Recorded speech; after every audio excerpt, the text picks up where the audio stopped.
Boa tarde a todos. Dando início à última etapa do nosso 16º Congresso, teremos agora o 5º painel, intitulado Tutelas Provisórias no atual CPC.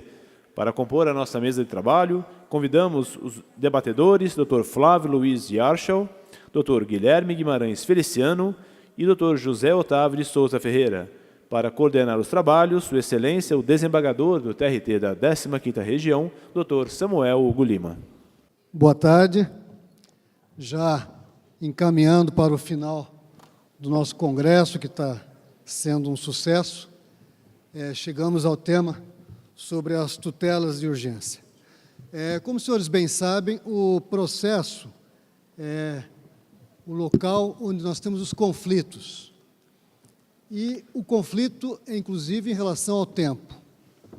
O autor quer que se prolate uma sentença o quanto antes possível, o mais rápido possível, ao passo que o réu quer tempo para contestar, tempo para produzir a prova, tempo para recorrer da primeira, da segunda, da terceira, da quarta sentença, tanto na fase de conhecimento quanto na fase de execução. Ou seja, nós temos essa divergência entre tempo do autor e tempo do réu. De um lado, nós temos a razoável duração do processo e, do outro lado, a ampla defesa e devido processo legal. Pois bem, as tutelas provisórias visam exatamente tentar um equilíbrio entre o interesse do autor, numa solução rápida, e a segurança do réu para se defender. Então, o objetivo das tutelas é exatamente equalizar esse antagonismo temporal. E o objetivo da comissão foi começar a discussão do ponto de vista do processo civil e, para tanto, nós trouxemos um jurista de primeira categoria, que é o professor Flávio Luiz Yarshall. O currículo dele é grande, eu fiz um resumo do resumo da ementa.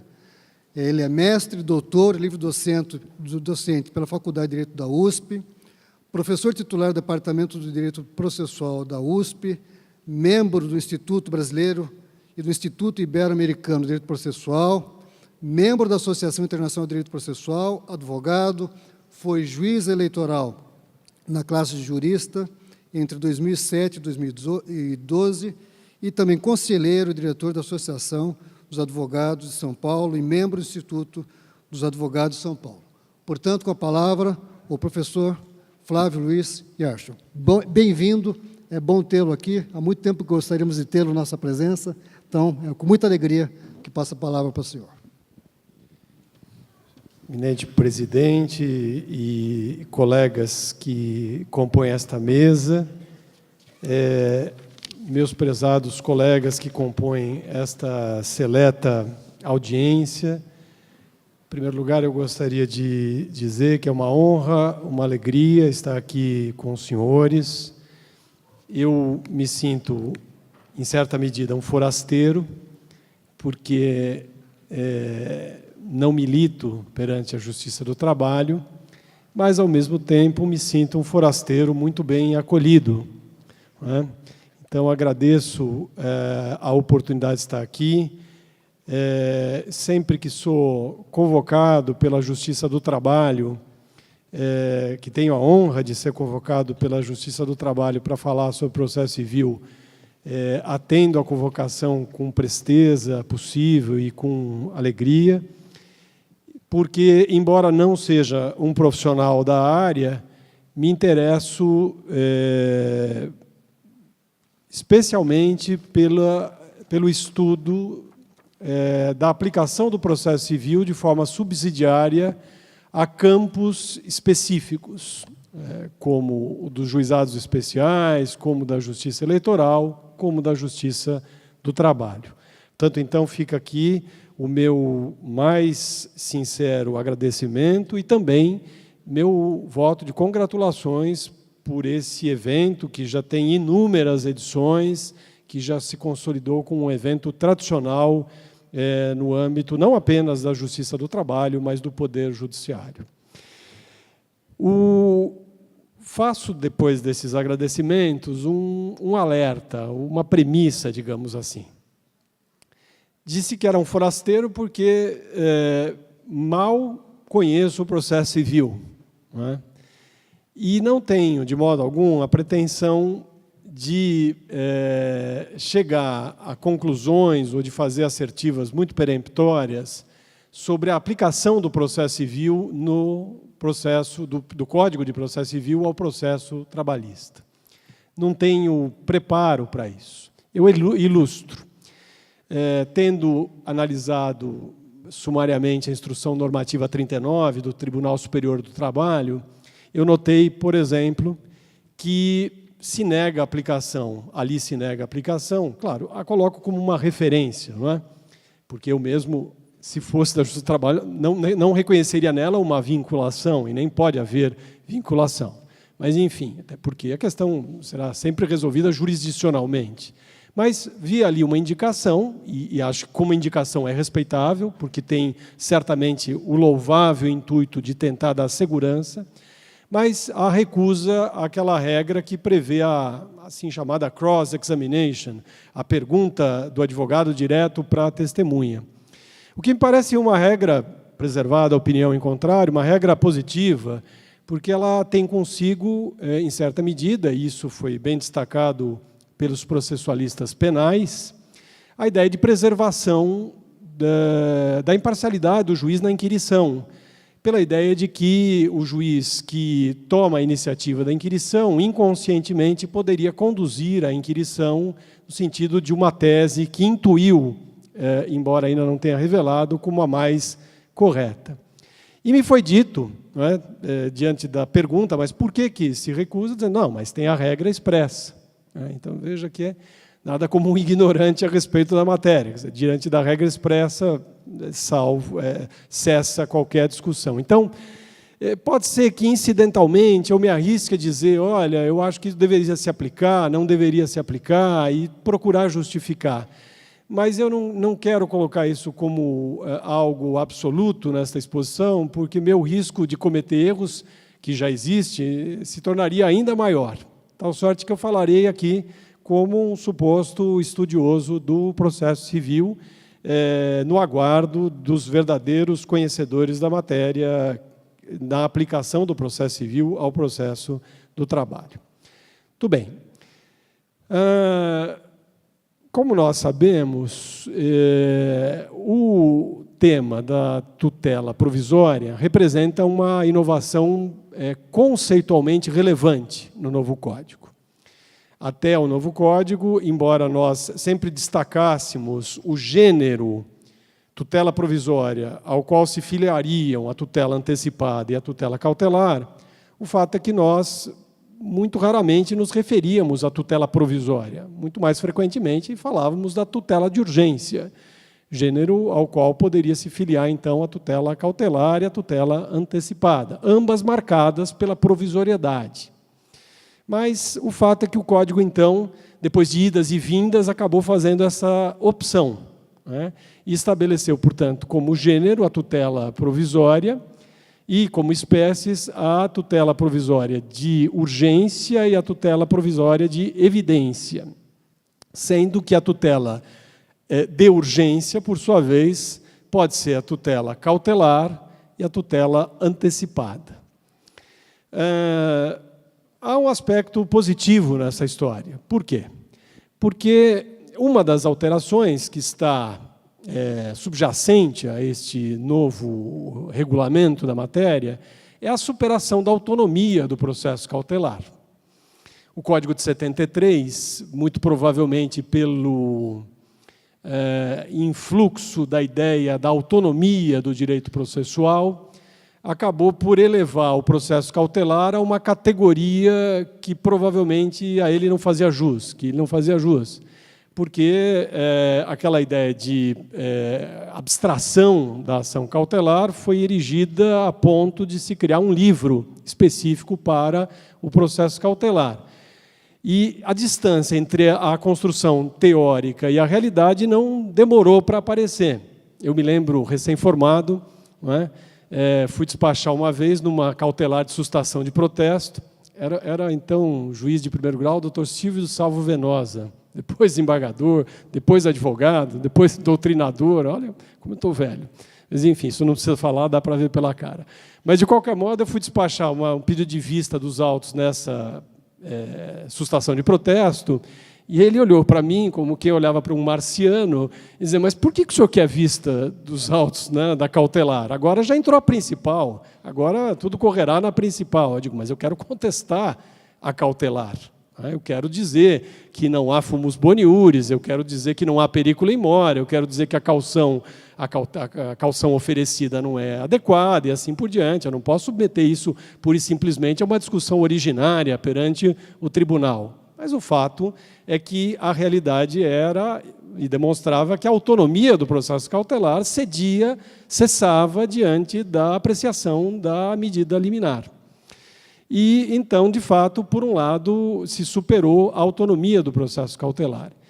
E, por outro lado, prosseguindo nessa exposição, o que se buscou no Código de Processo Civil, tanto quanto possível, foi uma disciplina, foi um regime unitário, tanto quanto possível, uniforme, tanto da tutela antecipada quanto da tutela cautelar, e, antes disso, da tutela provisória. Por isso, portanto, então, que o Código de Processo Civil, de 2015, traz, nos artigos 294 até 299, as regras gerais de um regime unitário da tutela provisória.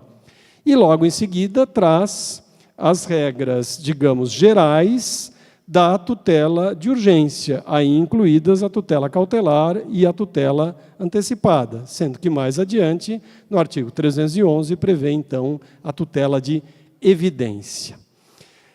Ao fazê-lo, então, a lei procurou estabelecer esse regime comum acerca de determinados pontos. Me reporto especificamente para dar ordem a esta exposição, em primeiro lugar, ao alcance temporal, limite temporal da eficácia das decisões provisórias, portanto, por isso provisórias, artigo 296, procurou estabelecer uma atipicidade das medidas destinadas a proporcionar a tutela provisória, artigo 297, tratou da exigência de motivação, repito, todos os aspectos comuns e que a doutrina procurava já enfatizar. Com a superação da autonomia do processo cautelar, o que se buscava, de fato, era um regime, tanto quanto possível, comum às tutelas, então, ditas de urgência, cautelar e antecipada, agora, então, vista sob a ótica de tutela provisória. Regra comum sobre regime de cumprimento, de efetivação, artigo 297, parágrafo único, e uma regra sobre competência. Essas, então, as regras gerais sobre a tutela provisória. E, dentro da tutela de urgência, também se procurou estabelecer regras gerais. Primeiro, no artigo 300, os requisitos para concessão, agora não da tutela provisória, mas da tutela de urgência, cautelar ou antecipada, exigência de contracautela, previsão de concessão liminar, regra de responsabilidade civil, e aí incluída uma regra sobre o perigo de reversibilidade dentro da tutela de urgência. Portanto, então, terminando esse primeiro tópico, para resumir, o Código, em certo sentido, deu atendimento a reclamos da doutrina. Primeiro, foi realista porque superou a autonomia do processo cautelar, que, em boa medida, não correspondia à realidade. Segundo, buscou estabelecer um regime, tanto quanto possível, unitário para o que ele chamou de tutela provisória, e, de fato, o caráter provisório era comum tanto à tutela antecipada quanto à tutela cautelar, em certa medida, ou pelo menos deveria ser, e procurou estabelecer um regime comum para a tutela de urgência, quer na modalidade cautelar, quer na modalidade antecipada. Então, a minha exposição no tempo, que, aliás, eu não marquei, mas tenho certeza que o senhor presidente, quando faltar uns 10 minutos, ele me avisa, e agradeço, e quero ser bastante fiel ao tempo, inclusive para não perturbá-los mais do que o necessário, a minha ideia é falar um pouco sobre cada um desses tópicos, em que se pretendeu estabelecer, portanto, uma disciplina comum ou regime unitário dessa tutela provisória ou da tutela de urgência. A primeira observação é a respeito da eficácia temporal. Sem dúvida que, se a tutela é provisória, ela é destinada a vigorar até que venha a tutela definitiva. Na perspectiva clássica de Carla Mandrei, a provisoriedade era a marca própria das tutelas, tanto cautelares que antecipavam, como aquelas que conservavam. Agora, aqui há algumas observações a serem feitas. Uma primeira observação, não necessariamente em ordem de importância, mas tentando ligar com o que é a realidade da Justiça do Trabalho, o fato é que o Código de 2015 excluiu das hipóteses de tutela antecipada aquela prevista no artigo 273, parágrafo 6º, que falava da antecipação de tutela por parte incontroversa da demanda. No Código de Processo Civil de 73, a incontrovérsia de parte da demanda gerava antecipação de tutela na forma do artigo 273. Ora, isso, no meu modo de ver, foi corretamente deslocado para a regra do julgamento parcial antecipado do mérito, conforme regra do artigo 356. E por que isso é relevante, já com uma projeção pragmática?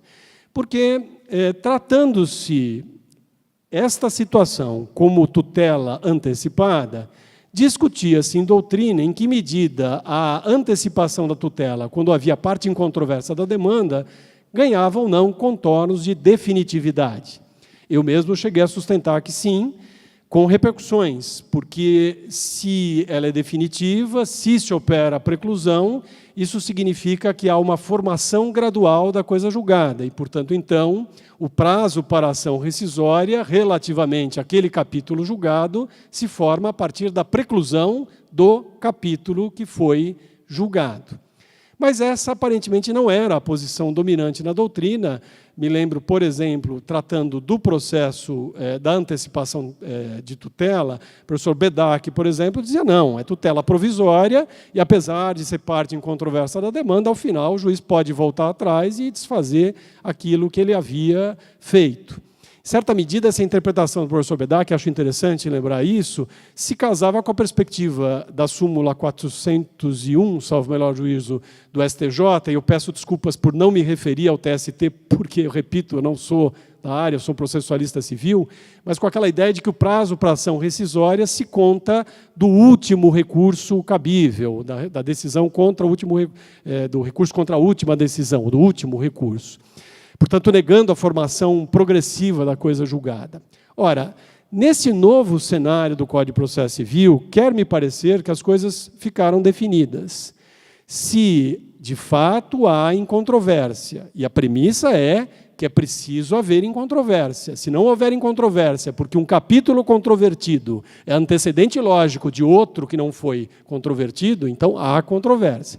Mas não havendo controvérsia, o julgamento da parte não controvertida, nos termos do artigo 356, se dá de forma definitiva, inclusive enseja a execução definitiva. E, portanto, eu não posso conceber, data máxima vênia, que eu tenho uma decisão que comporta tanto que preclusa execução definitiva e que não comporte ação rescisória. Alguns dirão, não, mas lá na parte da ação rescisória se reeditou a regra, em certa medida, aqui, do conteúdo da súmula 401 do Superior Tribunal de Justiça. Tal sorte que se reeditou lá que o prazo para ação rescisória conta-se a partir do último recurso julgado. Bom, e eu respondo, perfeitamente. Só que agora a gente coloca a súmula 401 e a regra do Código de Processo Civil, cujo número não me vem à mente aqui, mas que está lá na rescisória, no devido lugar. Essa regra do prazo para rescisória contado do julgamento do último recurso é para evitar aquela armadilha decorrente do caráter declaratório de uma decisão que não conhece de um recurso. para evitar aquela situação em que, 2 anos depois da interposição de um recurso que não virá a ser conhecido, eu digo, olha, eu tenho 2 notícias ruins para o recorrente. Uma, eu não conheço do recurso. 2, o prazo para rescisória já passou, uma vez que a decisão que não conhece do recurso tem caráter declaratório, retroage ao momento do não conhecimento. Para isso, data máxima vênia, deveria se aplicar a súmula 401 e se aplica a regra do Código de Processo Civil.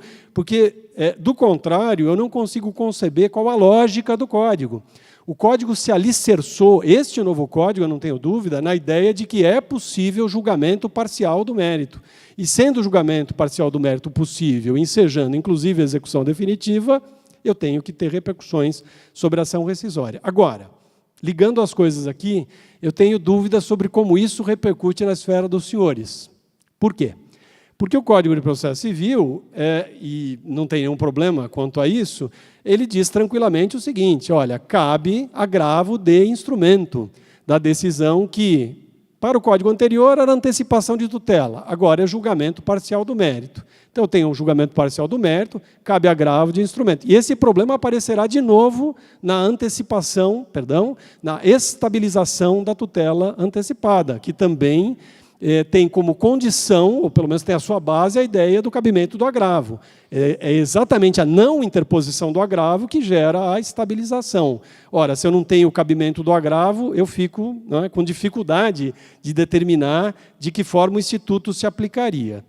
Conversando com colegas, quando fui aqui calorosamente recebido, eu disse, olha, compulsando a Instrução Normativa 39, que repito, a qual me reporto, porque me parece um parâmetro interpretativo, não é vinculante, mas é um parâmetro interpretativo a ser levado em conta, eu extraio do artigo 5º, por exemplo, a ideia de que aplicam o seu processo do trabalho as normas do artigo 356, parágrafos 1º a 4 do CPC, que regem o julgamento antecipado parcial do mérito.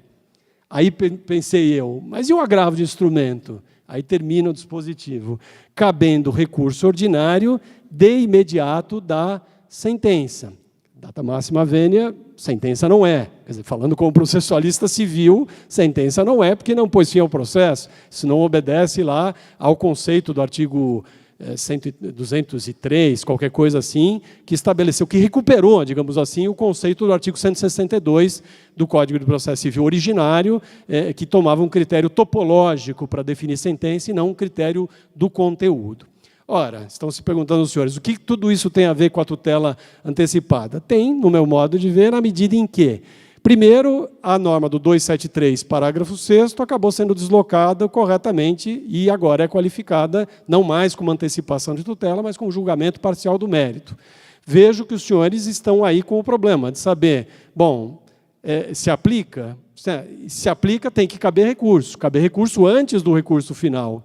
Ao mesmo tempo, eu percebo que a plena oralidade que os senhores adotam, que envolve a irrecorribilidade das interlocutórias, acaba brigando com isso.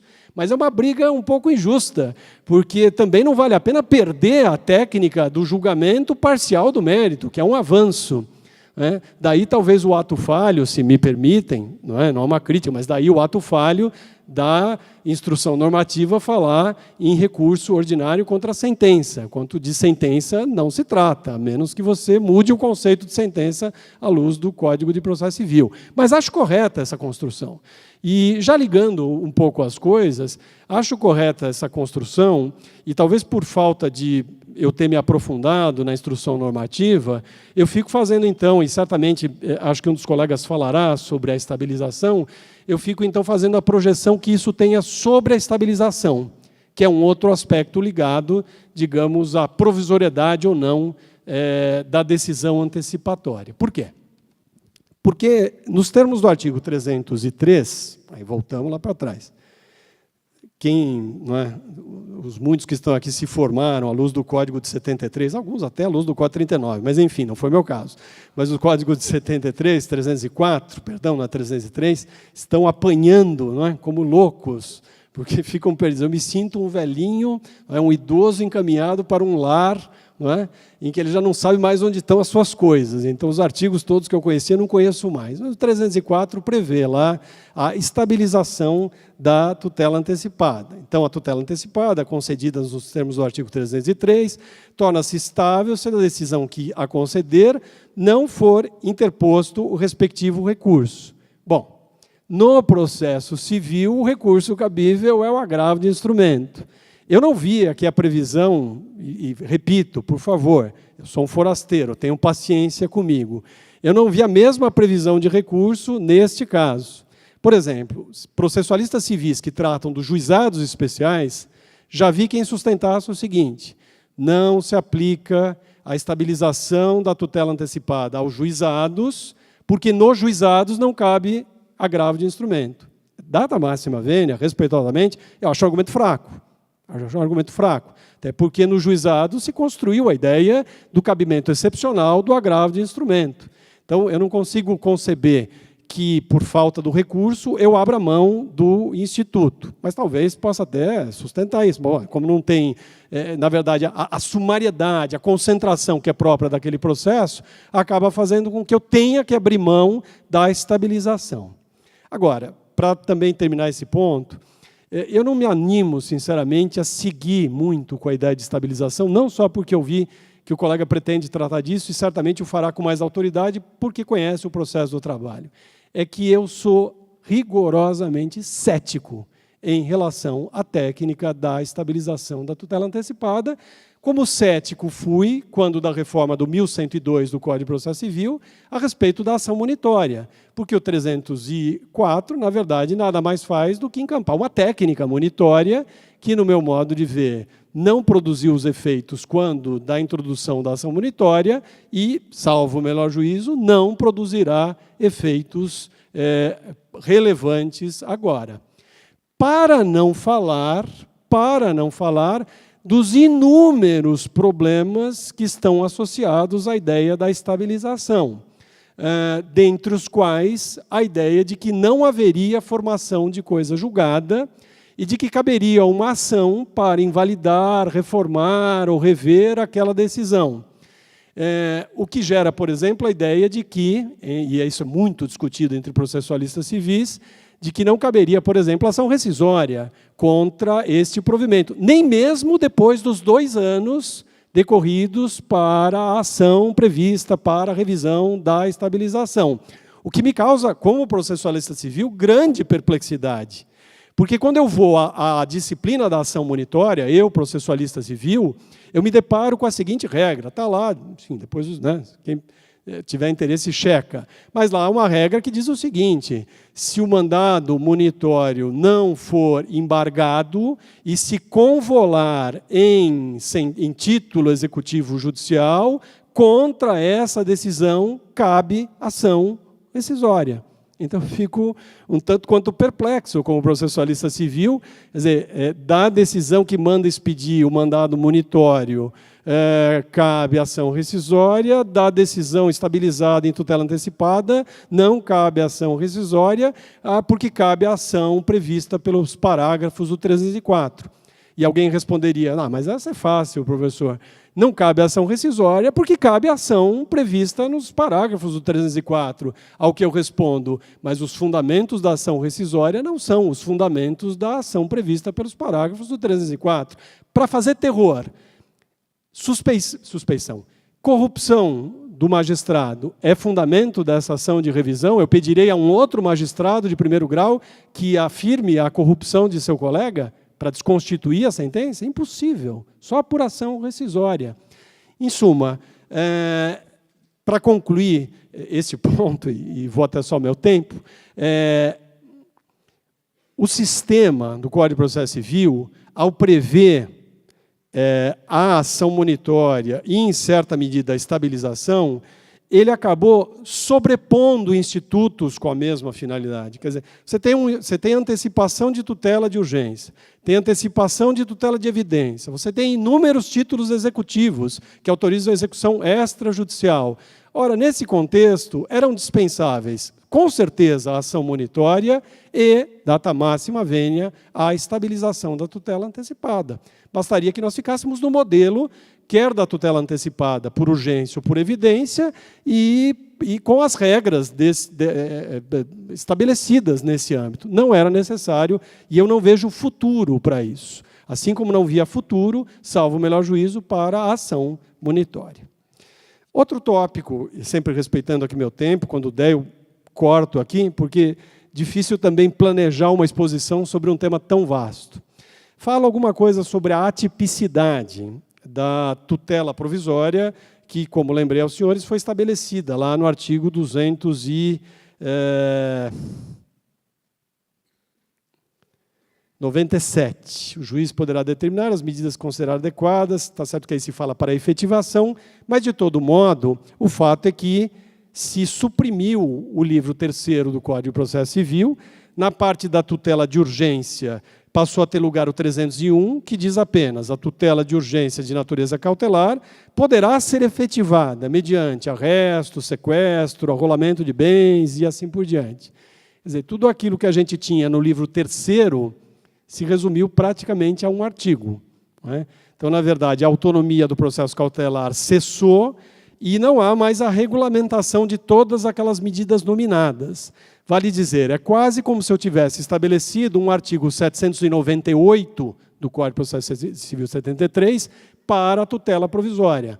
Uma espécie não apenas de poder geral de cautela, mas poder geral de concessão de provimentos provisórios. Em termos. Não é assim. Por quê?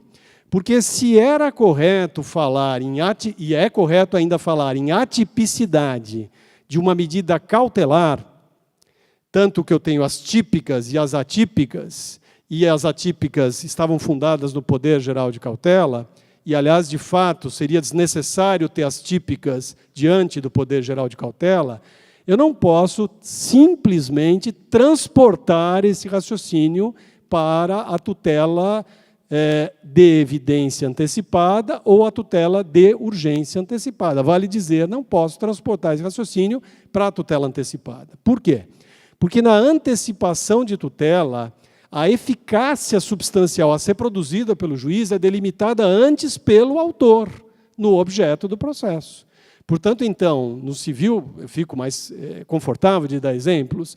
Se eu me insurjo contra um contrato, contra a validade do contrato, o juiz pode determinar a suspensão da validade, a suspensão da cláusula contratual, mas não pode determinar que se cumpra o contrato diferentemente daquilo que se pediu. Por exemplo, dando de ofício revisão contratual.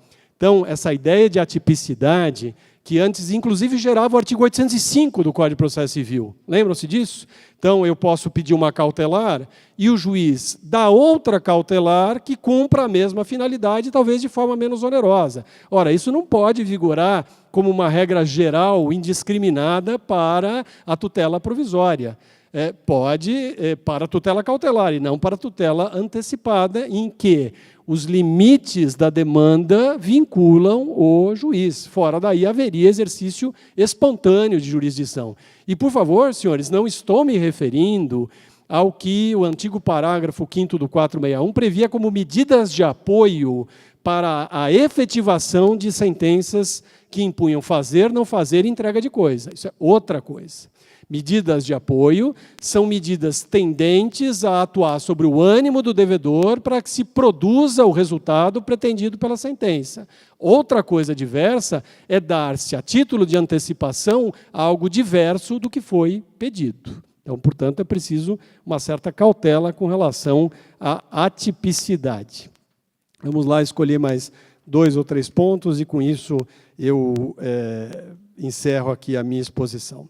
Talvez falar alguma coisa sobre, conjugadamente, com fundamentos dos pleitos de tutela provisória e a exigência de motivação, sabido que a regra de motivação fora, em outro contexto, das mais controvertidas da reforma. Se me permitem, desnecessariamente controvertida, porque aquela verdadeira tese acadêmica contida no parágrafo 1º do artigo 489, em boa medida, já era exigível, né? Aquilo já se punha. Fazer um comentário apenas, eu vejo a regra de motivação com especial importância no Código de Processo Civil, à luz da premissa de que o Código pretendeu dar ao precedente uma importância fundamental no sistema. Então, de fato, num contexto de precedente supostamente vinculante, a decisão que deixa de aplicar o precedente sem justificar, ou que aplica o precedente sem demonstrar que o caso se afeiçoa ao precedente, é inadequadamente motivada. Então, o dever de motivação no modelo de precedentes vinculantes é um dever qualificado.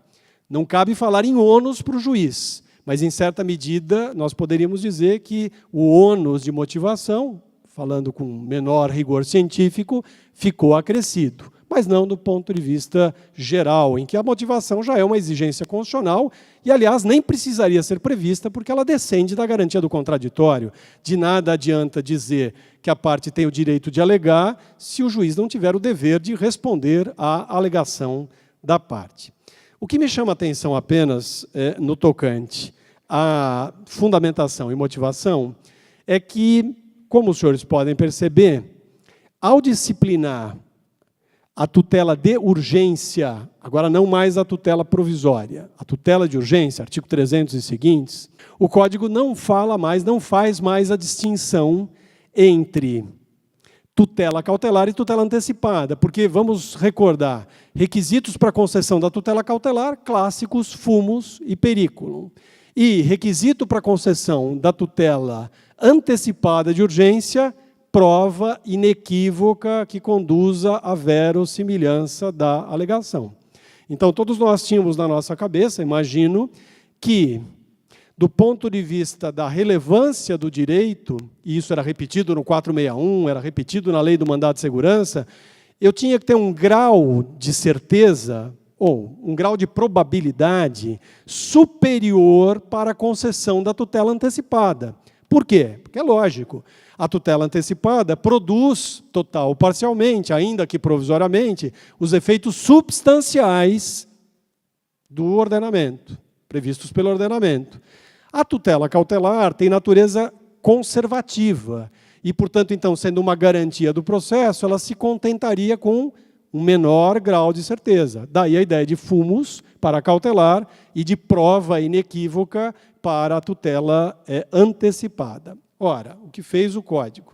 O Código, ao estabelecer que a tutela de urgência tem uma disciplina única, estabeleceu para a tutela de urgência antecipada e cautelar uma única regra, que é do artigo 300. E diz, a tutela de urgência será concedida quando houver elementos que evidenciem a probabilidade do direito e o perigo do dano. Então, acabou a distinção entre um pequeno fumus e um grande fumus. Isso tem uma vantagem e uma desvantagem, e eu pondero aos senhores. A primeira, a vantagem. A vantagem é a seguinte, senhores. Existem hipóteses de típica antecipação de tutela, marcadas pela urgência, que devem ser tuteladas mesmo à míngua de prova inequívoca. Esse era um erro a qual nos conduzia o Código de 73. Quer dizer, dando a ideia de que, não, se é antecipação, mesmo que haja urgência, eu não posso antecipar se não tiver prova inequívoca. Isso era um óbice. Até porque, digamos, relevância do fundamento e periculum, a teoria não é minha, é conhecida a teoria, são vasos comunicantes. Quanto mais relevante o fundamento, menor ênfase para o periculum. Quanto maior o periculum, mais eu transijo com a relevância do fundamento. Então, esse foi um aspecto bom do artigo 300. Ele estabeleceu o seguinte, a tutela satisfativa, antecipada, de urgência, que não necessariamente traz os elementos do artigo 311, que é da tutela de evidência, mas que tem que ser objeto de resposta do Poder Judiciário, mesmo que não tenha essa prova inequívoca. Ponto positivo. Ponto negativo. Não dá para tratar no mesmo patamar as duas coisas, senhores. Quer dizer, eu não posso dizer que a prova indiciária que autoriza uma medida acautelatória com eficácia meramente processual é a mesma prova com a qual eu devo me satisfazer para produzir efeitos substanciais, eventualmente irreversíveis. E lembrem-se, ligando uma coisa com a outra, que o parágrafo 3º do artigo 300 repete a regra do artigo 273 ao dizer: a tutela de urgência de natureza antecipada não será concedida quando houver perigo de reversibilidade dos efeitos da decisão.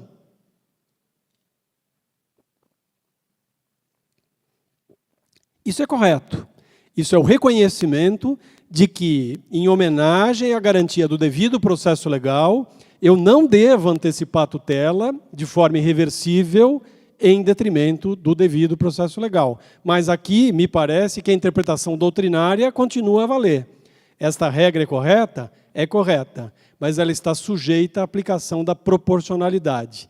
Se a irreversibilidade atua bilateralmente, vale dizer, se eu conceder pode ser irreversível para o réu, mas se eu não conceder pode ser irreversível para o autor, o juiz inegavelmente deverá fazer um juízo de ponderação. Então, portanto, estamos no mesmo modelo anterior. O que eu apenas quero dizer para fechar esse tópico, e depois só trato de um e termino, é que a superação da dicotomia fumus versus prova inequívoca teve um aspecto positivo, mas é preciso um certo cuidado para que, a pretexto de que há probabilidade mais tênue da existência do direito, eu não produza efeitos substanciais, dizendo que não, depois isso se resolve por perdas e danos e simplesmente como se nenhuma agressão houvesse ao devido processo legal. Senhores, eu vou atropelar tudo aqui que eu havia previsto e falo de mais uma disposição apenas. No Código de Processo Civil, termino aqui as minhas exposições, havia aquela regra do parágrafo 7º do artigo 273, que estabelecia, no meu modo de ver, uma fungibilidade em duplo sentido para a tutela antecipada e cautelar. Aliás, a fungibilidade era o reconhecimento de que os institutos eram diferentes. Porque se os institutos são iguais, eu não preciso de fungibilidade. Então, a fungibilidade é a prova de que os institutos eram diferentes. Então, se a título de tutela antecipada se pedia a medida cautelar, o juiz, à luz dos requisitos da cautelaridade, assim apreciava. Houve em doutrina quem dissesse, mas se o contrário acontecer, se a título de antecipação, se a título de medida cautelar, perdão, eu pedir uma antecipação, não é possível se fazer a fungibilidade, nem mesmo exigindo-se os requisitos mais severos, então vigentes, da prova inequívoca. Salvo o melhor juízo, senhores, eu já li o código algumas vezes, o Código de 2015 não repetiu a regra do parágrafo 7º do artigo 273, mas ele repetiu, na verdade, inverteu a regra dizendo o seguinte: 305 prevê do procedimento da tutela cautelar requerida em caráter antecedente. Parênteses. Esse é um dado que levaria aqui 1 hora para a gente debater. Apesar de ter acabado com a autonomia do processo cautelar, o Código não conseguiu evitar as situações em que a tutela de urgência é requerida em caráter antecedente. E aí ele precisou prever 2 situações, que acabam quase chegando no mesmo lugar, mas que acabam sendo diferentes. Uma delas é a tutela de urgência cautelar requerida em caráter antecedente. E a outra é a tutela de urgência antecipada requerida em caráter antecedente. Percebam, senhores, eu tenho uma certa ironia no que eu falo, espero estar sendo em certa medida acompanhado por não ter sido obscuro. O Código tentou acabar com a autonomia do processo cautelar, ele tentou ao máximo estabelecer um regime unitário, mas chega num dado momento, ele não consegue. E para finalizar esse discurso, o que acontece? Vem o parágrafo e diz assim: no bojo de um pedido cautelar antecedente. Está dito aqui, acabei de reportar aos senhores. Caso entenda que o pedido a que se refere o caput tem natureza antecipada, o juiz observará o disposto no artigo 303, que é o 303? É a regulação do pleito de tutela, não se perca, de urgência antecipada antecedente. Né? São duas coisas diferentes. Ora, senhores, acho interessante isso, termino aqui as minhas reflexões.